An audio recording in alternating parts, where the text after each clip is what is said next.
सभी को नमस्कार। हम पर्यावरण के 50 महत्वपूर्ण प्रश्नों के साथ आपके सामने उपस्थित हैं। हमारा प्रयास है कि आप ऐसे छोटे-छोटे जो संग्रह हैं, उनका अध्ययन आसानी से करें, जिससे कि आगे आने वाले एग्ज़ाम में आपको एक साथ प्रेशर ना महसूस करना पड़े और आप अपना एग्ज़ाम खुशी-खुशी और बड़ी सरलता के साथ पूरा कर सकें। तो आइए क्वेश्चनेयर शुरू करते हैं। पहला क्वेश्चन है पारिस्थितिकी तंत्र की संकल्पना को किसने प्रतिपादित किया? ऑप्शन ए एजी टांसले ने, चार्ल्स डार्विन ने, सीसी पार्क ने या ईपी ओडम ने। तो आपको पता ही होगा कि इसमें ऑप्शन का जो कि एजी टांसले है वो सही है। अगला क्वेश्चन देखते हैं, पारिस्थितिकी तंत्र के जनक कौन हैं? तो पारिस्थितिकी के जनक कुछ और लोग हैं और जो संकल्पना पारित की वो किसी दूसरे ने की। तो इसमें से अर्नेस्ट हैकल, चार्ल्स डार्विन, ई वार्मिंग और चार्ल्स एल्टन। तो इसमें हम पारिस्थितिकी के जनक के रूप में अर्नेस्ट हैकल को जानते हैं, क्योंकि इन्होंने ही पारिस्थितिकी की सही संकल्पना को प्रस्तुत किया था। विश्व में संसाधन संरक्षण आंदोलन का सूत्रपात किसके द्वारा किया गया? जिमरमैन के द्वारा, एच रॉबिन्सन द्वारा, सुंदरलाल बहुगुणा द्वारा या गिफोर्ड पिनकोड द्वारा। तो विश्व में संसाधन संरक्षण की, इंसानों की जरूरतों के लिए जो आवश्यक चीजें हैं इनको बचाया जाए, इस बात की संकल्पना गिफोर्ड पिनकोड ने दी है, इसलिए ऑप्शन घ सही होगा। अगला क्वेश्चन है, पारिस्थितिकी तंत्र का संदर्भ निम्नलिखित में किससे है? किसको हम पारिस्थितिकी तंत्र कहेंगे या अर्थ क्या है?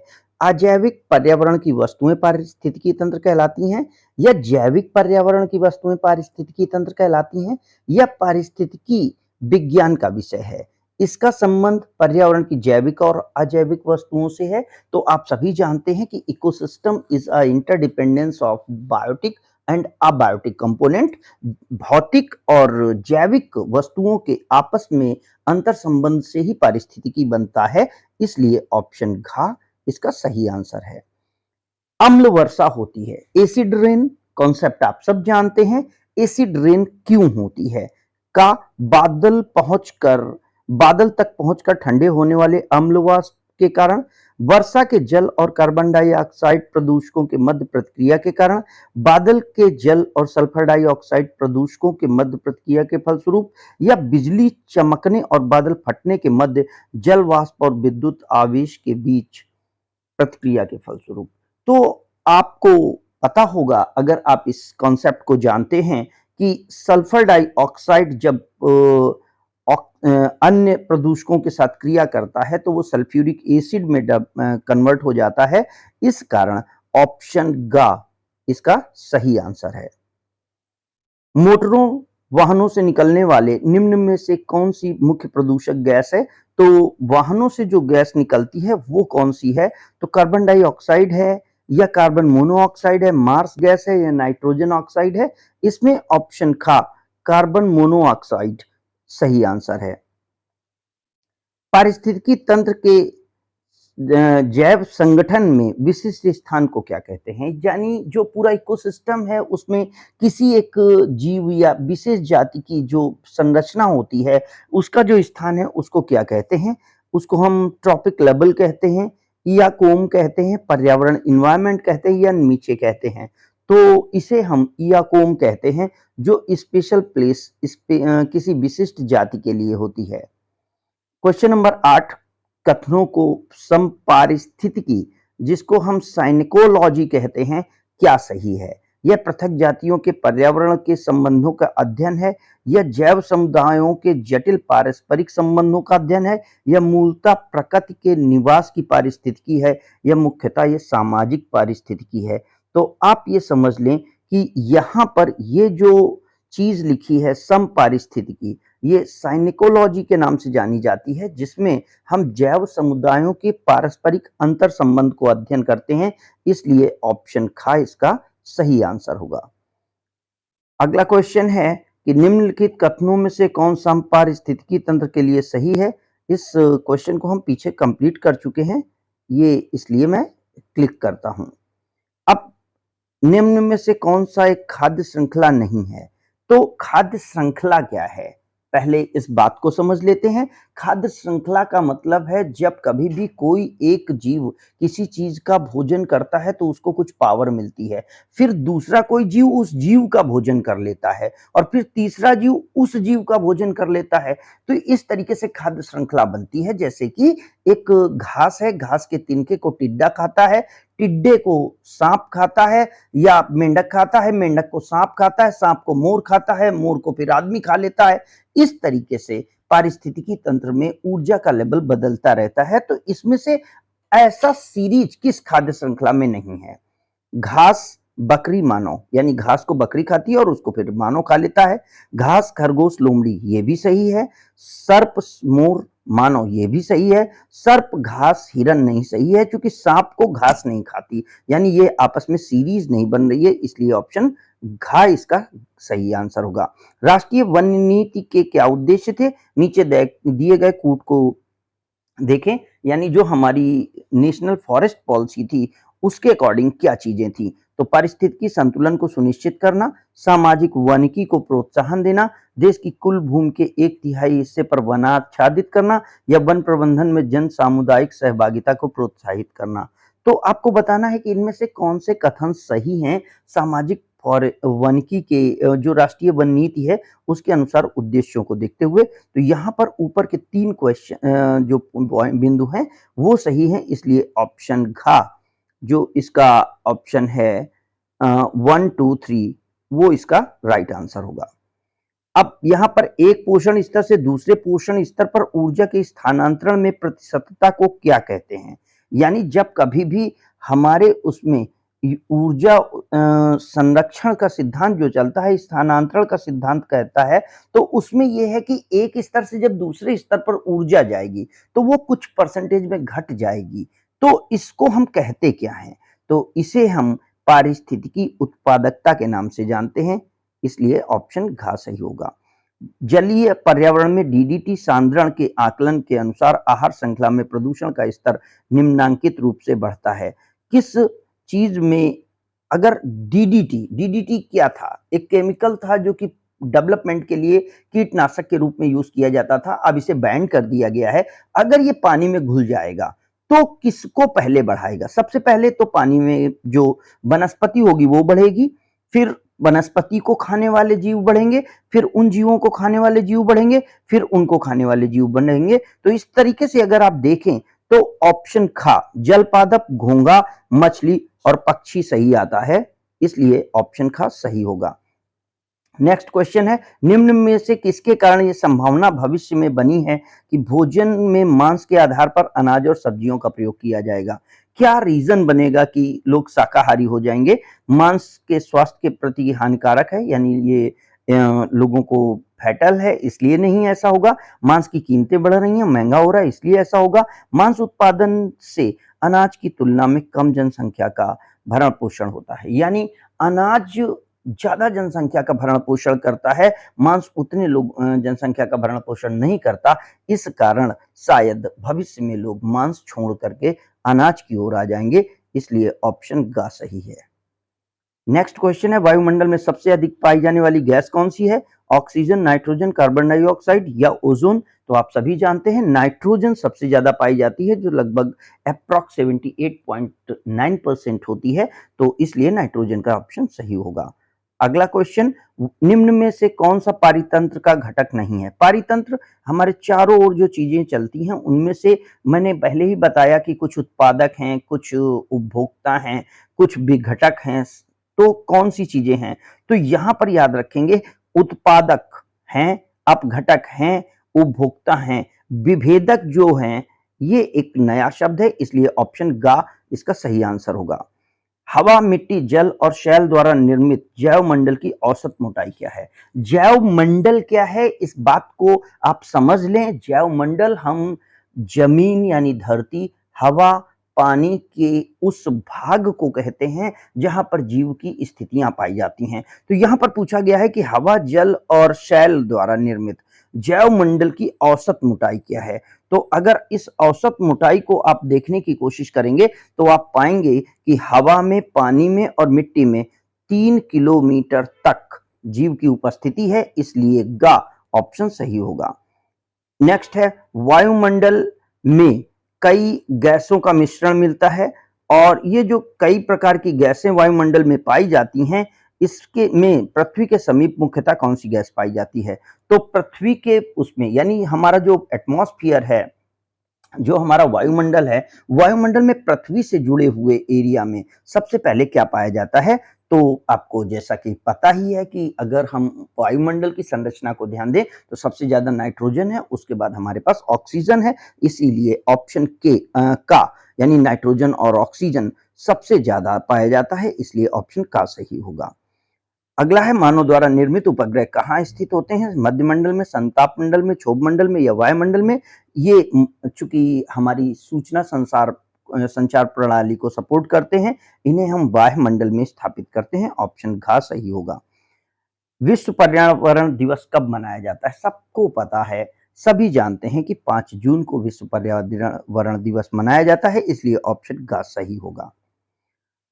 मीडोज 1972 में मीडोज ने एक संरचना दी थी, एक अनुसंधान दिया था और उन्होंने कहा था कि विश्व जनसंख्या, औद्योगिकीकरण, खाद्यान्न प्रदूषण, उत्पादन और संसाधन अवक्षय में यदि वर्तमान प्रवृत्तियां अपरिवर्तित रही, यानी जो चीजें आज चल रही हैं, ये 1972 की इनकी कह सकते हैं अनुसंधान रिसर्च है। तो उन्होंने कहा था कि अगर इसी ट्रेंड पे हम इन चीजों को इसी तरीके से यूज करते रहे, इन्हें बचाया नहीं गया, तो हमारे ग्रह पर समृद्धि की परिसीमाएं आ जाएंगी, यानी हमारा डेवलपमेंट रुक जाएगा, हम बिल्कुल स्टैंड स्टिल खड़े हो जाएंगे, विकास खत्म हो जाएगा। ऐसी संरचना कब आ सकती है, तो 1972 में उन्होंने इस बात को कहा था कि अगर ऐसा रहा तो 100 वर्षों में ऐसा हो जाएगा, यानी 2072 तक हमारी संरचना, हमारा डेवलपमेंट रुक जाएगा। तो ऑप्शन ख इसका सही आंसर होगा। निम्न गैसों में से कौन सी गैस हरित गृह प्रभाव में योगदान नहीं देती है, ग्रीन हाउस इफेक्ट क्या है, इस विषय पर एक वीडियो ऑलरेडी अपलोड है, मैं आपसे रिक्वेस्ट करूंगा उसे जरूर देख लें, क्योंकि बेसिक कॉन्सेप्ट्स के बिना जाने आप ऑब्जेक्टिव सही नहीं कर सकते हैं। तो यहां पर नाइट्रोजन, कार्बन डाइऑक्साइड, मीथेन या क्लोरोफ्लोरोकार्बन, इनमें से कौन सी गैस ऐसी है जो ग्रीन हाउस इफेक्ट का कंट्रीब्यूशन नहीं करती है या ग्रीन हाउस इफेक्ट का प्रभाव नहीं रखती है। तो नाइट्रोजन ऐसी गैस है जो ग्रीन हाउस इफेक्ट का प्रभाव नहीं रखती, इस कारण ऑप्शन का सही होगा। उत्तर प्रदेश में प्रथम बायोटेक पार्क कहाँ अवस्थित किया गया, इलाहाबाद में, लखनऊ में, दुधवा राष्ट्रीय पार्क में, सारनाथ में। ये लखनऊ में किया गया था, ऑप्शन खा सही है। अगला क्वेश्चन, ग्रीन हाउस इफेक्ट का क्या आशय है। तो मैंने पहले ही अभी आपसे कहा, सौर ऊर्जा की अंतर्वाही वृद्धि के कारण पृथ्वी का गर्म होना, यानी सौर ऊर्जा ज्यादा पृथ्वी पर आ जाती है इसलिए गर्म हो जाता है। जीवाश्म ईंधन के बढ़ते उपयोग के कारण पृथ्वी का गर्म होना, वनीकरण के कारण पृथ्वी का हरा भरा होना, प्राकृतिक वनों के संरक्षण के माध्यम से पृथ्वी का हरा भरा होना। तो लास्ट के दोनों ऑप्शन तो हो ही नहीं सकते हैं। और पृथ्वी पे जो सूर्य ताप आता है, जो इंसोलेशन आता है, उससे पृथ्वी हीट टेरेस्ट्रियल रेडिएशन, पार्थिव विकिरण के माध्यम से रात में डिस्पर्स कर देती है। अगर पॉल्यूशन नहीं होगा तो जितना दिन में पृथ्वी एब्जॉर्ब करेगी उतना रात में रिफ्लेक्ट कर देगी, हीट बजट बैलेंस रहेगा। लेकिन अगर पॉल्यूशन रहेगा तो पार्थिव विकिरण नहीं हो पाता है, जिसके कारण क्या होता है, ग्लोब में हमारी हीट बढ़ती है। इस कारण से ऑप्शन खा, जीवाश्म ईंधन के बढ़ने के कारण पृथ्वी का गर्म होना सही आंसर है। हरित गृह प्रभाव का मुख्य कारण कौन सा है, वायु के नाइट्रोजन प्रतिशत में वृद्धि, वायु में कार्बन डाइऑक्साइड के प्रतिशत में वृद्धि, वायु में फास्फोरस अम्ल के प्रतिशत में वृद्धि या वायु में सोरे के अम्ल के प्रतिशत में वृद्धि।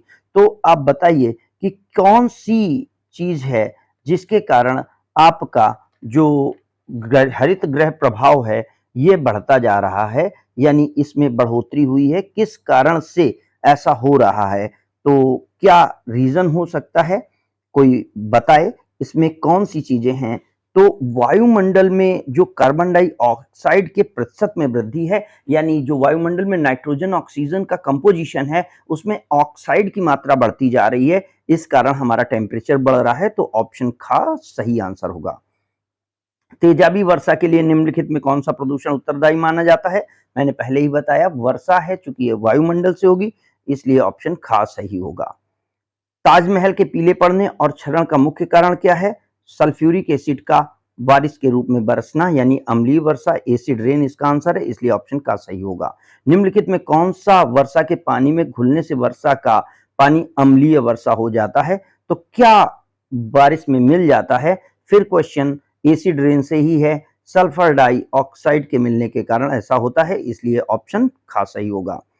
ओजोन परत अवस्थित है। ओजोन लेयर जो कि हार्मफुल केमिकल से हमको बचाती है, अल्ट्रावायलेट रेस से बचाती है, या ये कह लें कि सूर्य की ऊर्जा को पृथ्वी तक ज्यादा नहीं आने देती, ये समताप मंडल में स्ट्रेटोस्फीयर के अपर लेयर पे स्थित है, इसलिए इसे समताप मंडल में अवस्थित माना जाता है। क्वेश्चन नेक्स्ट, किसकी रक्षा के लिए ओजोन परत पृथ्वी पर जीवधारियों की मदद करती है, या जीव हम लोगों को ओजोन परत किस कारण बचाती है, इसका क्या इंपॉर्टेंस है? तो सूर्य की पराबैंगनी किरणों को पृथ्वी तक आने से रोकती है, इसलिए ऑप्शन का सही होगा। मैदानी क्षेत्र में पारिस्थितिकी संतुलन को कायम करने हेतु वन का आवरण न्यूनतम कितना होना चाहिए, यानी कितने एरिया में मिनिमम फॉरेस्ट हो, जिससे कि हमारा टेम्परेचर सही रहे, हमारी सिचुएशन सही रहे। तो ये 33% एरिया अगर वनों से कवर्ड है तो हमारा पोल्यूशन लेवल कंट्रोल रहेगा। नेक्स्ट क्वेश्चन, निम्नलिखित कारणों में से कौन सा एक इंडोनेशिया में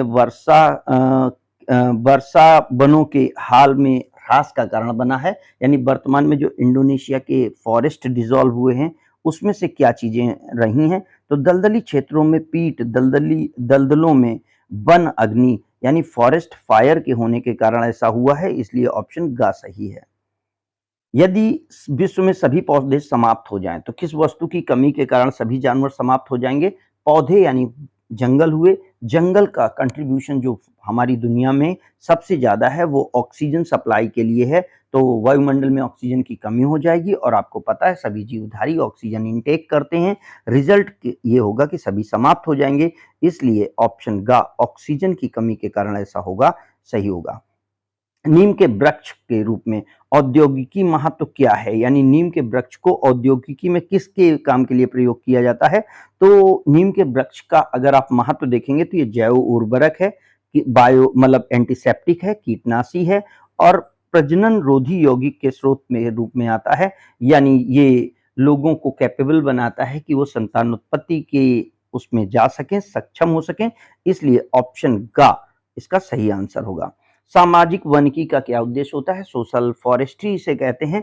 सोशल फॉरेस्ट्री पर्सनल प्रॉफिट के लिए ना होकर के सोशल लाइफ के लिए होती है, इसलिए इसका जो उद्देश्य देखेंगे उसमें आप देखेंगे कि पौधों में अच्छी वृद्धि के लिए वैज्ञानिक ज्ञानवर्धन कार्य को अपनाना, पौधों के जनन और प्रबंधन के लिए ग्रामीणों को प्रेरित करना, व्यर्थ भूमि को बृहद वनारोपण के अंतर्गत लाना, वन उत्पादों को अधिकतम उपायों में उपभोग करना। तो सामाजिक वानिकी का मुख्य उद्देश्य होता है कि ऐसे फॉरेस्ट का प्रमोशन किया जाए जो कि दुनिया में सबसे ज्यादा हो सके, और व्यर्थ की जमीन को हम अंडर कवर कर सकें फॉरेस्ट के, इसलिए ऑप्शन ग इसका सही आंसर है।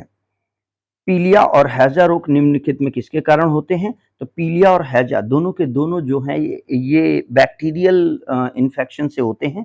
इसका मुख्य रीजन इन्फेक्टेड वाटर को पीना है। कंटेमिनेशन आ जाने के कारण बाद अगर आप पानी को पीते हैं तो ऐसा होता है, तो ये जल प्रदूषण का कारण बनता है, ऑप्शन का सही होगा। निम्नलिखित में कौन सी क्रिया पर्यावरण के अनुकूल है, यानी क्या किया जाए कि पर्यावरण सुरक्षित रहेगा? जैव कृषि, झूम कृषि, अधिक उपज वाली किसानों की खेती, या कांच के घरों में पौधे लगाना। तो जो हम जिसे कहते हैं कि जैविक फार्मिंग की जाए, जिसको हम बायोलॉजिकल फार्मिंग कहते हैं, तो वो अगर की जाए तो उससे ज्यादा बेटर रहेगा, हम पेस्टिसाइड इंसेक्टिसाइड का कम प्रयोग करें। समताप मंडल में ओजोन परत का क्या काम है? ओजोन परत समताप मंडल में क्या करती है? ये जमीन पर पराबैंगनी किरणों के आने को रोकती है, यानी ये अल्ट्रावायलेट रेस को रोकती है, इस तरीके से ऑप्शन घ सही होगा। राजस्थान में बार बार पड़ने वाले सूखे और अकाल का प्रमुख कारण क्या है?